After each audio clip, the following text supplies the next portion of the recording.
Salut les trackers de l'écho, c'est moi, Salim Nesba. Si vous suivez Tracker depuis un moment, vous avez sans doute acquis de bonnes bases en investissement. Enfin, on l'espère. Cette année, de nombreux auditeurs ont rejoint l'aventure Tracker. Et on me dit dans l'oreillette que parmi eux, certains hésitent toujours à se lancer ou ne savent pas par où commencer. Alors cet été, Tracker vous propose de repartir de zéro en ressortant de nos tiroirs les tutos bourse. 10 épisodes pour apprendre les bases de l'investissement intelligemment. De quoi remettre tout le monde à niveau pour l'arrivée de nouveaux tutos à la rentrée. Cette fois à destination de nos investisseurs les plus aguerris. Mais je ne vous en dis pas plus pour le moment. Je vous laisse avec cet épisode. À bientôt.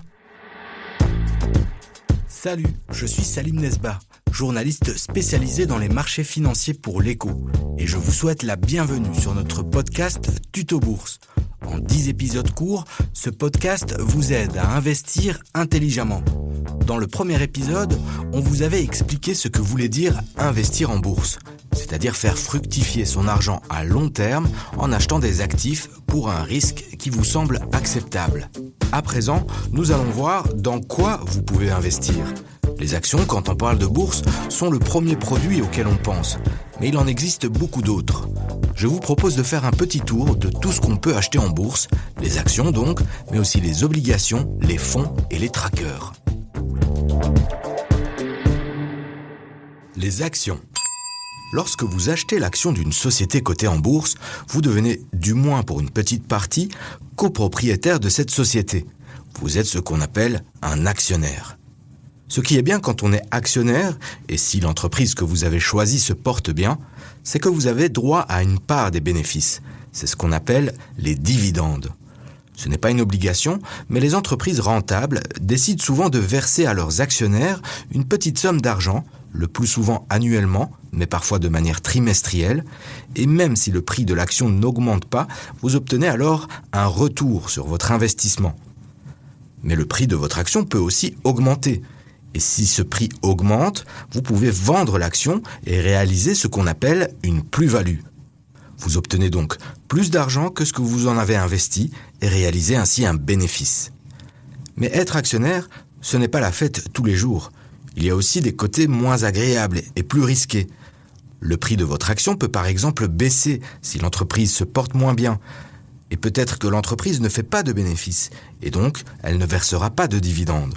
C'est pourquoi il est important de comprendre pourquoi une entreprise décide d'entrer en bourse et de vendre ses actions. Allons voir mon collègue Marc Lambrecht. Il va nous donner plus d'explications sur les raisons qui poussent les sociétés à aller en bourse. Alors, une entreprise décide d'entrer en bourse pour récolter de l'argent. C'est de l'argent qui servira par exemple à financer des investissements ou le rachat d'une autre société. Le but est donc clairement de développer l'activité de l'entreprise. C'est de l'argent qui coûte moins cher qu'une récolte de fonds via d'autres moyens, comme les obligations par exemple. Dans le langage des marchés, on parle d'IPO pour Initial Public Offering. C'est donc une émission sur le marché primaire qui s'adresse aux investisseurs, professionnels comme particuliers. Un particulier peut prendre part au premier pas d'une société en bourse. C'est un moment important dans la vie d'une société. Et lorsqu'elle entre en bourse sur Euronext Bruxelles, il y a une cérémonie avec les dirigeants de la société où retentit la cloche du début des transactions. Alors généralement, une entreprise n'entre en bourse que si le contexte financier est favorable et si elle sait qu'il y aura une demande pour ses actions. Ce marché primaire se distingue du marché secondaire où l'on échange déjà les actions qui sont cotées.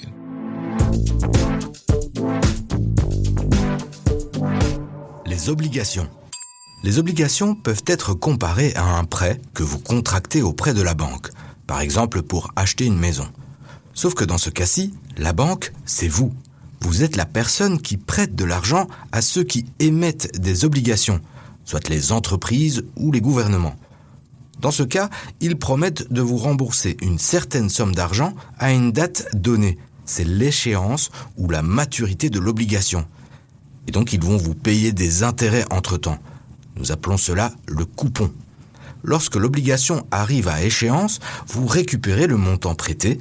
Entre-temps, vous avez pu mettre les intérêts dans votre poche. Ce sont les bases des obligations.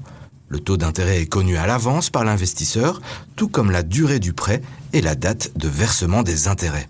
Un taux d'intérêt fixe, récupérer tout le montant prêté, ça semble beaucoup plus stable que le prix des actions et celui des dividendes, non ?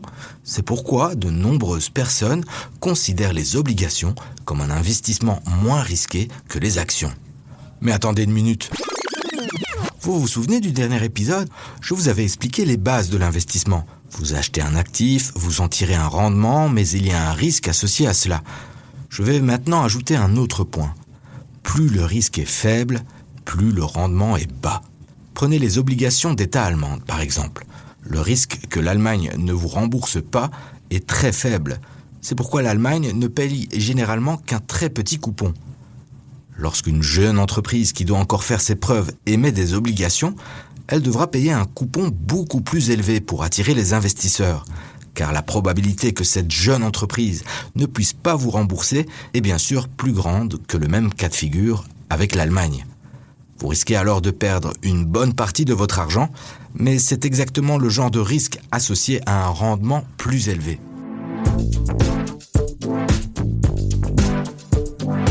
Les fonds et les trackers.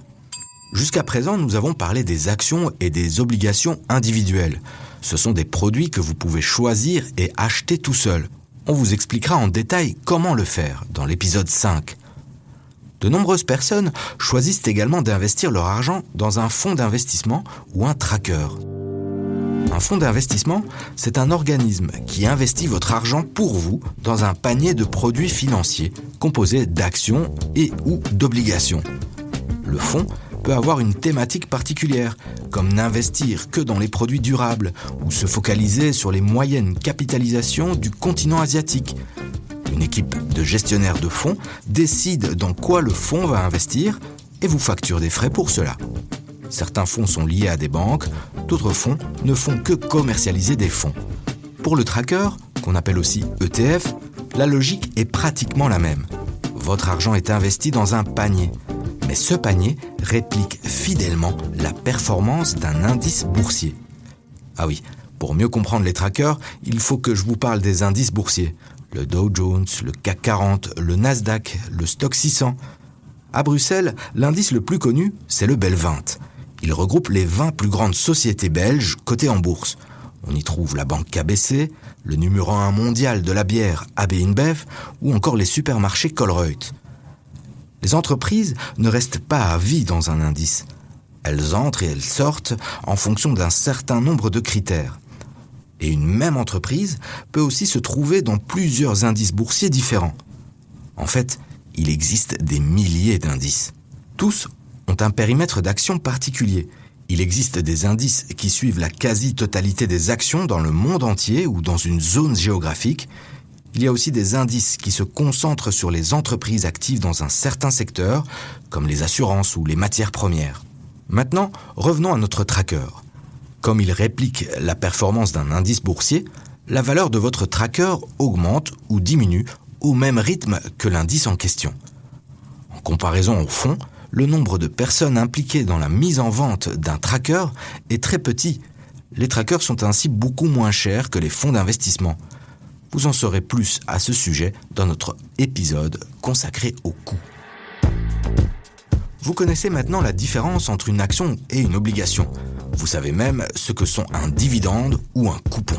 Vous savez aussi pourquoi un fonds d'investissement est généralement plus cher qu'un tracker.